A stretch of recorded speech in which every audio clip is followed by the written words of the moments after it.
Cognizant academy के YouTube मंच में आप सबों का स्वागत है। आज जिस टॉपिक को हम लोग पढ़ने जा रहे हैं, ये topic examination point of view से बेहद इंपॉर्टेंट है। जब कभी भी आप एग्जामिनेशन हॉल में जाएं तो कुछ ऐसे फेवरेट क्वेश्चंस होते हैं जिसको हर हाल में आपको पढ़ के ही जाना होता है। उनमें से एक आज हम लोग देखने जा रहे हैं रिफ्रैक्टिंग टाइप टेलीस्कोप, जिसके पूछने की संभावनाएं जो है वो काफी अधिक होती हैं, काफी ज्यादा होता है। क्या है refracting type telescope when image form eight least distance of distinct vision. आज की जो हमारी टॉपिक है वह क्या है, तो refracting type telescope when image form eight least distance of distinct vision. Refracting type telescope का मैग्नीफाइंग पावर निकालेंगे हम लोग, या फिर कह सकते हैं एंगुलर मैग्निफिकेशन निकालेंगे, लेकिन कब, when image form eight least distance of distinct vision. क्या होता है least distance of distinct vision? 25 centimetre. जो रेंज ऑफ विजन होता है, जो नॉर्मल ह्यूमन आई है उसकी जो रेंज होती है वह क्या होता है कि वह नियर पॉइंट से लेके फार पॉइंट तक का ऑब्जेक्ट को क्लियरली देख सकता है। ये जो नियर पॉइंट है, यानी कि जो स्पष्ट दर्शन की न्यूनतम दूरी है, least distance of distinct vision है, ये होता है 25 सेंटीमीटर। और जो फार पॉइंट होता है वो क्या होता है, इन्फिनिटी, यानी कि 25 सेंटीमीटर से लेके इन्फिनिटी तक का ऑब्जेक्ट को कोई भी नॉर्मल ह्यूमन आई क्या कर सकता है, क्लियरली देख सकता है। क्लियर? तो हम लोग जो नियर पॉइंट है, यानी कि जो least distance of distinct vision है, वहां पर फाइनल इमेज बनता हुआ देखेंगे। किसके केस में? रिफ्रैक्टिंग टाइप टेलीस्कोप के केस में। इसका दो केस होता है, जब इमेज का फॉर्मेशन जो है वो इन्फिनिटी पे होता है, और दूसरा जो इमेज का फॉर्मेशन कहां पर हो रहा है, least distance of distinct vision. आज हम लोग देखने जा रहे हैं जब least distance of distinct vision पर फाइनल इमेज बनेगा। क्लियर? तो आज का टॉपिक क्लियर हो गया। Refracting type telescope when image form eight least distance of distinct vision. Optics में अगर हम लोग देखें तो जो डायग्राम है इसका इंपॉर्टेंस सबसे ज्यादा होता है। अगर आप डायग्राम को समझ गए तो पूरा का पूरा डेरिवेशन जो है वो आपको याद हो जाता है। डायग्राम के थ्रू जो है आपको पूरा का पूरा डेरिवेशन को याद करना होता है, ना कि आप उस डेरिवेशन को रटो। कभी भी डेरिवेशन को रटने की जरूरत नहीं है। अगर आप इस एक्सप्रेशन में भी अगर आप देखोगे, नॉट ए सिंगल लाइन की आपको रटने की जरूरत होगी। ठीक है? तो सबसे पहले हम लोग क्या देखेंगे, इसका रे डायग्राम, और इस रे डायग्राम में ही पूरा का पूरा जो एक्सप्रेशन है ये यहां पर छुपा हुआ होगा। तो यहां पर रे डायग्राम हम लोग सबसे पहले देखेंगे। रे डायग्राम में क्या है, तो it consist of two convex lenses. अगर हम लोग देखें तो एक रिफ्रैक्टिंग टाइप टेलीस्कोप में क्या होता है, तो दो कॉन्वेक्स लेंस होता है। क्या होता है? दो कॉन्वेक्स लेंस होता है, in which one of them having comparatively larger focal length and aperture called objective lens। इसमें से है ना, दो में से जो एक है इसका फोकल लेंथ और एपर्चर जो है वह दूसरे के कंपैरेटिव क्या होगा, बड़ा होगा, कॉल्ड ऑब्जेक्टिव लेंस। हमेशा ध्यान रखेंगे। कंपाउंड माइक्रोस्कोप में जो ऑब्जेक्टिव लेंस है उसकी जो फोकल लेंथ है और एपर्चर है वो क्या होती है, छोटी होती है, और टेलीस्कोप में क्या होती है, ऑब्जेक्टिव बड़ा होगा और आईपीस क्या होगा, छोटा होगा। क्लियर? तो यहां पर आप देख रहे हो, ये हो गया हम लोगों का ऑब्जेक्टिव लेंस और ये वाला हो गया आईपीस। डायग्राम जो है जैसे मैं बना रहा हूं उसका सीक्वेंस को देखेंगे, है ना। सबसे पहले हम लोग दो कॉन्वेक्स लेंस बनाए, एक का फोकल लेंथ और एपर्चर बड़ा है, दूसरे का छोटा है। जो बड़ा है उसको क्या बोला, ऑब्जेक्टिव लेंस, जो छोटा है उसको क्या बोला, आईपीस लेंस बोला। राइट?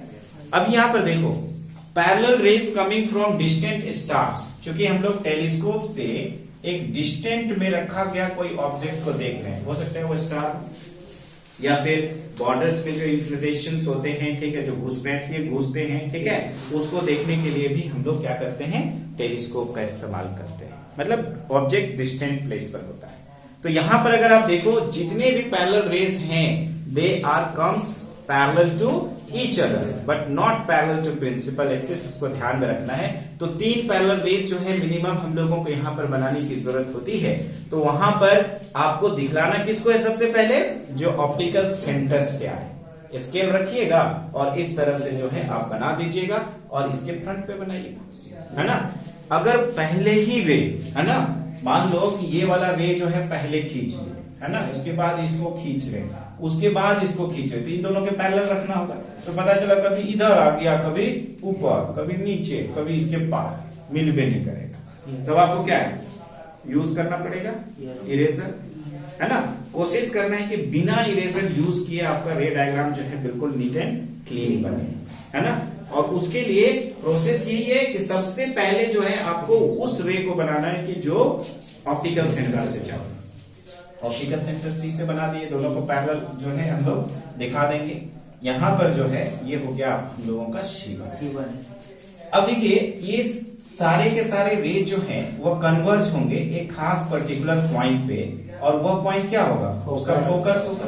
क्योंकि हम लोग जानते हैं कि अगर कोई भी ऑब्जेक्ट इंफिनिटी पे है तो इमेज का फॉर्मेशन कहां पर होता है, फोकस पर। तो यहाँ पर ऑब्जेक्ट कहां पर है, इंफिनिटी पे, तो इमेज का फॉर्मेशन कहां पर हो रहा है, फोकस पर। किसका फोकस, ऑब्जेक्टिव लेंस का, ठीक है।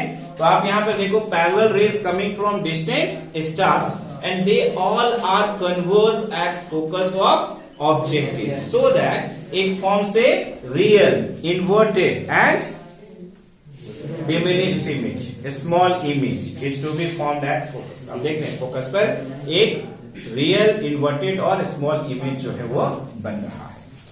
क्लियर है। अब अगर आप देखो यहां पर जो एंगल है इसको अल्फा मान लेते हैं। जो इमेज फॉर्म हुआ किसके द्वारा, ऑब्जेक्टिव लेंस के द्वारा। The image form by the objective lens just like an object for eyepiece lens. Eyepiece lens के लिए क्या है, एक ऑब्जेक्ट है, इमेज है ऑब्जेक्टिव लेंस का, लेकिन ऑब्जेक्ट है किसका, eyepiece lens. Eyepiece lens is so adjusted so that it lies within focus of eyepiece. तो पहले जो है आपका ये इमेज बन गया, उसके बाद जो है आप इधर पे एफ ही लिख दो। पहले ही से एफ ही लिख के रहोगे तब दिक्कत है। पता चला कि जो एफ ही है इधर घुस गया और ये इधर, तब भी दिक्कत आएगी। तो आपको प्रोसेस को समझना है, सीक्वेंस को समझना है कि कब हम लोग कौन सा काम करेंगे कि हमारा डायग्राम में कभी भी इरेजर का जरूरत नहीं पड़े। तो अब यहां पर देखिए, the image formed by the objective lens serve just like an object for eyepiece lens. It is so adjusted so it lies within focus of eyepiece. इस तरह से एडजस्ट करना है कि ये फोकस ऑफ आईपीस के अंदर आ जाए, सो दैट इट फॉर्म्स ए। तो ये कैसा इमेज बनाएगा जी, कैसा इमेज बनाएगा। अगर फोकस के अंदर अगर कोई ऑब्जेक्ट है कॉन्वेक्स लेंस के केस में, तो इसका इमेज कैसा बनता है, वर्चुअल बनता है, इरेक्ट बनता है और मैग्निफाइड इन साइज होता है। यही बात है। तो यहां पर इस इमेज को बनाते वक्त जो है क्या ध्यान रखेंगे आप उसको भी देखिए। इस लाइन को सबसे पहले इस तरह से आगे बढ़ाएंगे, ठीक है। चलो यहां पर हम बनाना चाह रहे हैं। अब जो है नेक्स्ट इसको मिला देंगे इसके साथ, तब इसको इधर खींच देंगे, ठीक है। तो यहां पर जो है आपका इमेज बन गया कौन सा, P2 Q2। इधर जो है हम लोग क्या है, आई से, ठीक है, इधर से हम लोग इसको देख रहे हैं। Any problem. ओके, ये जो एंगल सबटेंड कर रहा है एक एंगल, वो क्या है, बीटा है। ये जो ऑब्जेक्टिव लेंस से इमेज कहां पर बनाया, फोकस पर, तो ये वाली डिस्टेंस क्या होगी, F0। ये वाली डिस्टेंस क्या होगी, F0। आप यहां पर देखो, ये वाला ऑब्जेक्ट है किसके लिए, आईपीस के लिए। कैसे रिप्रेजेंट करेंगे, यूई से, object distance for eyepiece lens. और ये वाला जो आप देख रहे हो यहां से लेके यहां तक, ये इमेज डिस्टेंस है किसका, आईपीस का। कितना के बराबर होगा, least distance of distinct vision के बराबर। हम लोग क्या लिखेंगे, कैपिटल डी लिखेंगे, ठीक है। अब एक बार डायग्राम का डिस्क्रिप्शन को समझिए, है ना। रे डायग्राम जो है अगर हम लोग किसके लिए देख रहे हैं, रिफ्रैक्टिंग टाइप टेलीस्कोप के लिए देख रहे हैं। तो यहां पर हम लोग क्या कह रहे हैं, it consist of 2 convex lenses in which one of them having comparatively larger focal length and aperture called Objective lens.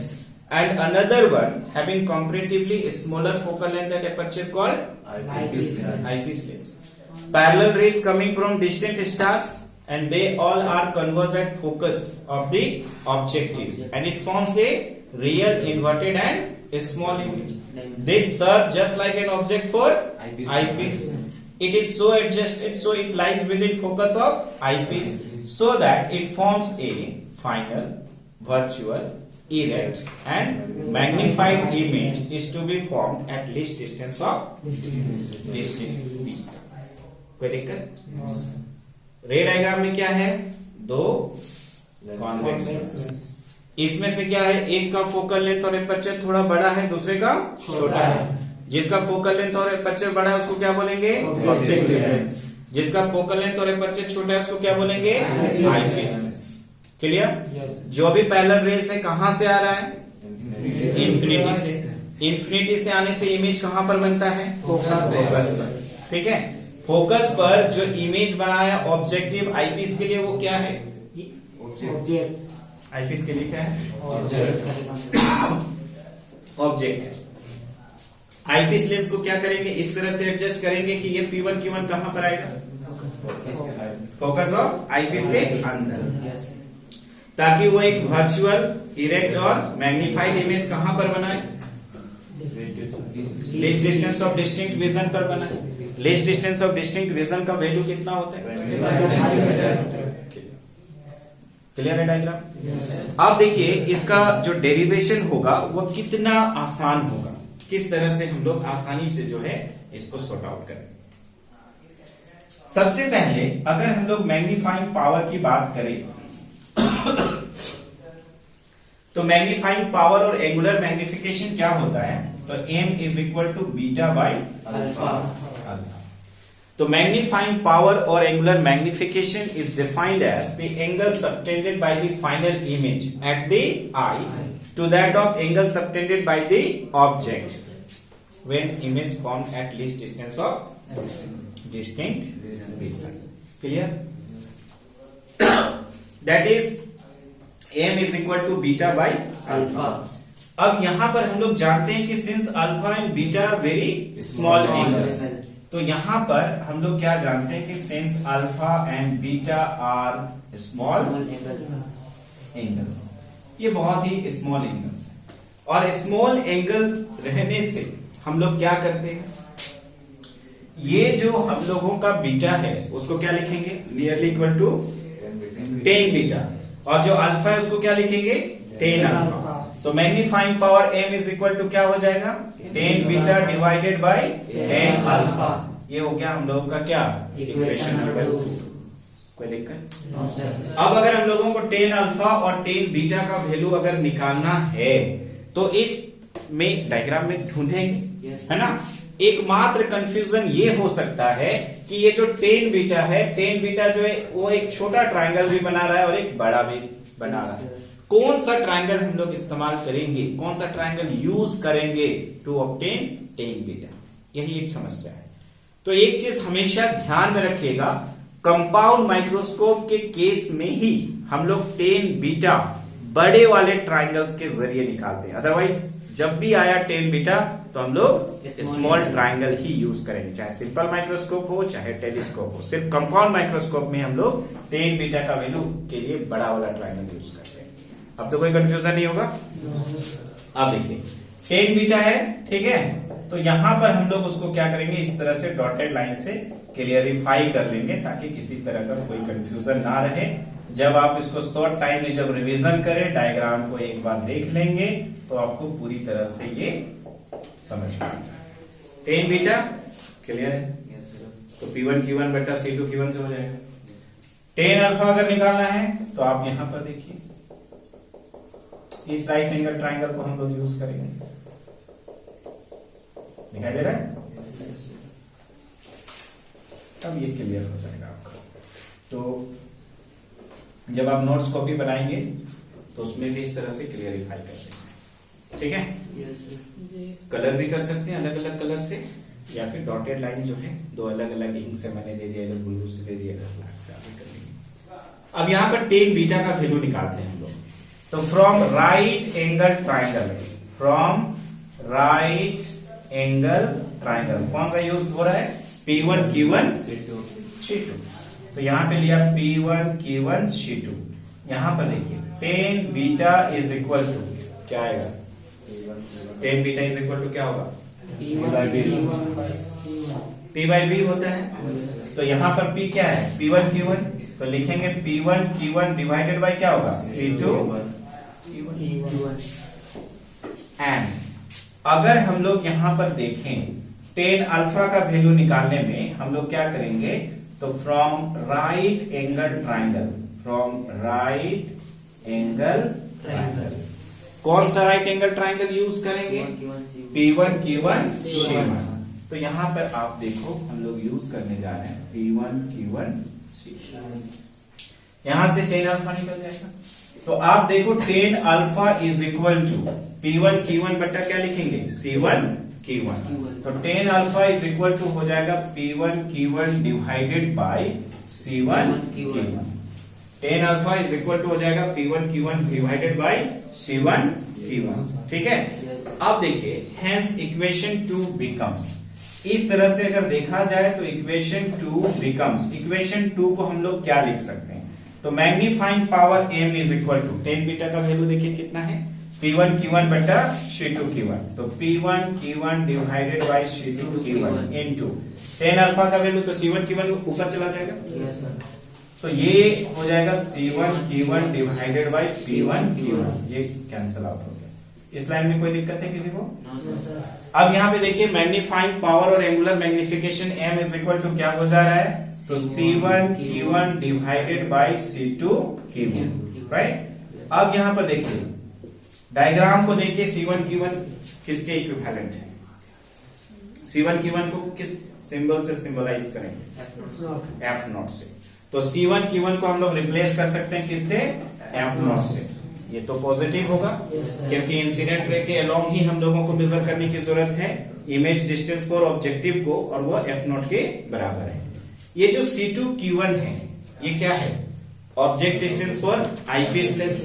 इसको क्या लेंगे? पॉजिटिव कि नेगेटिव? नेगेटिव। तो इसको लेंगे नेगेटिव। तो ये हो जाएगा हम लोगों का माइनस UE। ठीक है। तो m इज इक्वल टू क्या हो गया? F0 divided by minus UE, और ये हो गया हम लोगों का इक्वेशन नंबर 3। क्लियर?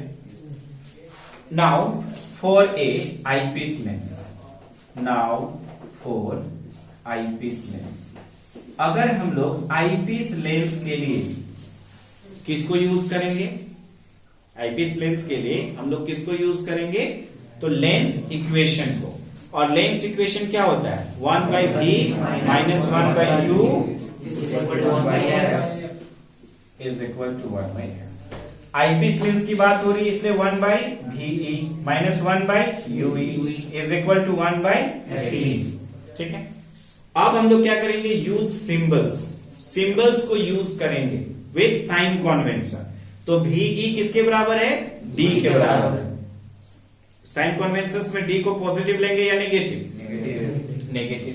तो यहां पर क्या हो जाएगा? 1 बाई माइनस 1 बाई UE क्या होगा? ये भी नेगेटिव क्योंकि इंसिडेंट रे ऐसे जा रहा है, उसको अपोजिट डायरेक्शंस में मेजर करने की जरूरत होगी, है ना। तो यहां पर ये हो जाएगा हम लोगों का क्या? Minus UE is equal to 1 by FE हो जाएगा। ठीक है।